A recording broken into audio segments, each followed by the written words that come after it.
ಮುಖ್ಯಮಂತ್ರಿ ನಟ ಜೋಸೆಫ್ ವಿಜಯ್ ಮಹತ್ವದ ಆದೇಶವೊಂದನ್ನು ಹೊರಡಿಸಿದ್ದಾರೆ. ರಾಜ್ಯದ ಶಾಲೆ, ಕಾಲೇಜುಗಳು, ದೇವಸ್ಥಾನಗಳು, ಬಸ್ ನಿಲ್ದಾಣಗಳ ಬಳಿ ಇರೋ 717 ಟಾಸ್ಮ್ಯಾಕ್ ಮದ್ಯದಂಗಡಿಗಳನ್ನು ತಕ್ಷಣವೇ ಮುಚ್ಚಬೇಕು ಅಂತ ಆದೇಶಿಸಿದ್ದಾರೆ.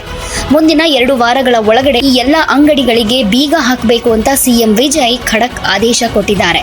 ಅಂದಹಾಗೆ ಸಿಎಂ ಆಗಿ ಅಧಿಕಾರ ವಹಿಸಿಕೊಂಡ ಫಸ್ಟ್ ಡೇನೇ ವಿಜಯ್ ಜೋಸೆಫ್ 200 ಯೂನಿಟ್ ಉಚಿತ ವಿದ್ಯುತ್, ಮಹಿಳಾ ಸುರಕ್ಷತೆಗಾಗಿ ವಿಶೇಷ ಪಡೆ, ಮಾದಕ ವಸ್ತು ನಿಯಂತ್ರಣಕ್ಕೆ ಪ್ರತ್ಯೇಕ ಸಂಸ್ಥೆ ಸ್ಥಾಪಿಸೋ 3 ಪ್ರಮುಖ ಕಡತಗಳಿಗೆ ಸಹಿ ಕೂಡ ಹಾಕಿದ್ದಾರೆ. ಇದರ ಬೆನ್ನಲ್ಲೇ ಈಗ ಮದ್ಯದಂಗಡಿಗಳ ಸ್ಥಳಾಂತರಕ್ಕೆ ಮುಂದಾಗಿದ್ದಾರೆ. ಇದರ ಬಗ್ಗೆ ತಮಿಳುನಾಡು ಸರ್ಕಾರ ಅಧಿಕೃತ ಪ್ರಕಟಣೆಯನ್ನು ಕೂಡ ಹೊರಡಿಸಿದೆ. ರಾಜ್ಯದಲ್ಲಿ ತಮಿಳುನಾಡು ರಾಜ್ಯ ಮಾರುಕಟ್ಟೆ ನಿಗಮ ಒಟ್ಟು 4765 ಮದ್ಯದ ಮಾರಾಟ ಮಳಿಗೆಯನ್ನು ನಡೆಸ್ತಾ ಇದೆ ಅಂತ ಸರ್ಕಾರ ತಿಳಿಸಿದೆ. ಈ ಪ್ರಕಟಣೆಯಲ್ಲಿ ಏನೇನಿದೆ ಅಂತ ಹೇಳೋದಾದ್ರೆ, ಮುಖ್ಯಮಂತ್ರಿ ಶ್ರೀ ಎಸ್ ಜೋಸೆಫ್ ವಿಜಯ್ ಅವರ ಆದೇಶದಂತೆ ಪೂಜಾ ಸ್ಥಳಗಳು, ಶಿಕ್ಷಣ ಸಂಸ್ಥೆಗಳು, ಬಸ್ ನಿಲ್ದಾಣಗಳಿಂದ 500 ಮೀಟರ್ ವ್ಯಾಪ್ತಿಯಲ್ಲಿರೋ ಅಂಗಡಿಗಳನ್ನು ಗುರುತಿಸುವುದಕ್ಕೆ ಸಮೀಕ್ಷೆ ನಡೆಸಲಾಗಿತ್ತು. ಈ ಸಮೀಕ್ಷೆಯಲ್ಲಿ ಒಟ್ಟು 717 ಮದ್ಯದಂಗಡಿಗಳು ನಿಯಮ ಉಲ್ಲಂಘನೆ ಮಾಡಿರುವುದು ಕಂಡುಬಂದಿದೆ.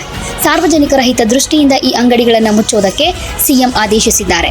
ಈ 717 ಅಂಗಡಿಗಳ ಪೈಕಿ 276 ದೇವಸ್ಥಾನಗಳ ಬಳಿ, 186 ಶಿಕ್ಷಣ ಸಂಸ್ಥೆಗಳ ಬಳಿ ಮತ್ತು 255 ಬಸ್ ನಿಲ್ದಾಣಗಳ ಬಳಿ ಇವೆ. ಹೀಗಂತ ಸರ್ಕಾರಿ ಪ್ರಕಟಣೆ ವಿವರಿಸಿದೆ. ಟಿವಿಕೆ ಪಕ್ಷ ಕಟ್ಟಿದ 2 ವರ್ಷದಲ್ಲಿ ದಳಪತಿ ವಿಜಯ್ ಅವರು ಸಿಎಂ ಆಗಿದ್ರು. ಎಲ್ಲದಕ್ಕಿಂತ ಹೆಚ್ಚು ಸೀಟ್ ಗೆದ್ರೂ ಕೂಡ ಸರ್ಕಾರ ರಚಿಸುವಷ್ಟು ಸೀಟ್ ಇರಲಿಲ್ಲ. ಬೇರೆ ಪಕ್ಷದ ಸಹಾಯದ ಜೊತೆಗೆ ಈಗ ಸರ್ಕಾರ ರಚನೆ ಮಾಡಿ ಮಹತ್ವದ ನಿರ್ಧಾರವನ್ನು ಕೈಗೊಂಡಿದ್ದಾರೆ.